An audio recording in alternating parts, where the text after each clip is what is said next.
সালাম আলাইকুম বন্ধুরা, কেমন আছেন? আশা করি ভালো আছেন। আলহামদুলিল্লাহ আমি ভালো আছি। বন্ধুরা, আজকে আমার দুপুরে কি লাঞ্চ হবে আপনাদেরকে দেখাচ্ছি। ভাত রান্না করেছি, ডাল রান্না করেছি, লতি রান্না করেছি। এই লতিটা রান্না করতে খুব কষ্ট, দেশি লতি। এই দুই বোন মিলে, বুয়াটাও আসেনি, বুয়ার জ্বর, বুয়া আসেনি, তাই দুই বোনকেই লতিটা রান্না করতে হয়, মানে কুটে রান্না করেছি আর কি। খুব কষ্ট রান্না করতে, জ্বর নিয়ে তো পারা যায় না।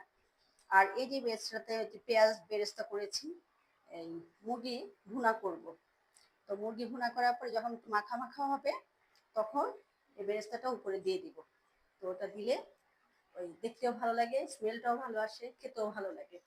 তো বন্ধুরা, খুব কষ্ট হচ্ছে, জ্বর ঠান্ডা কাশি, ঘরে সবাই অসুস্থ, খুবই কষ্ট হচ্ছে।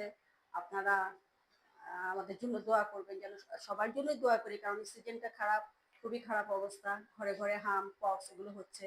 বাচ্চাদের খুব সাবধান, মাস্ক পরে রাখবেন, আর ঠান্ডার মধ্যে যেতে দিবেন না। আর আশেপাশে অনেক জায়গা থেকে ভাইরাস আসছে, খুব সাবধান, বাচ্চাদের খুব সাবধানে রাখবেন। বাচ্চারা তো বুঝে না। আর মুরব্বীদের জন্য আপনি তাদেরকেও সাবধানে রাখবেন, যত্ন নেবেন, আপনারাও ভালো থাকবেন। তো কি আর বলবো, আপনারা আমাদের পাশে আছেন বলেই তো আমরা উৎসাহ পেয়ে ভিডিও বানাচ্ছি। তো আপনারা আমাদের ভিডিও দেখার জন্য অপেক্ষা করেন। আমরা খুব কষ্ট করি, খুবই কষ্ট করি, আমাদের এই ভিডিওগুলো করতে খুব কষ্ট হয়। বাইরেও যেতে পারছি না, ঘরে বসে করছি। তো বন্ধুরা, ভিডিওটি যদি ভালো লেগে থাকে, লাইক করবেন, কমেন্ট করবেন, শেয়ার করবেন, আর আমার ইউটিউব চ্যানেলটি অবশ্যই সাবস্ক্রাইব করবেন। ভালো থাকবেন, সুস্থ থাকবেন, আল্লাহ হাফেজ।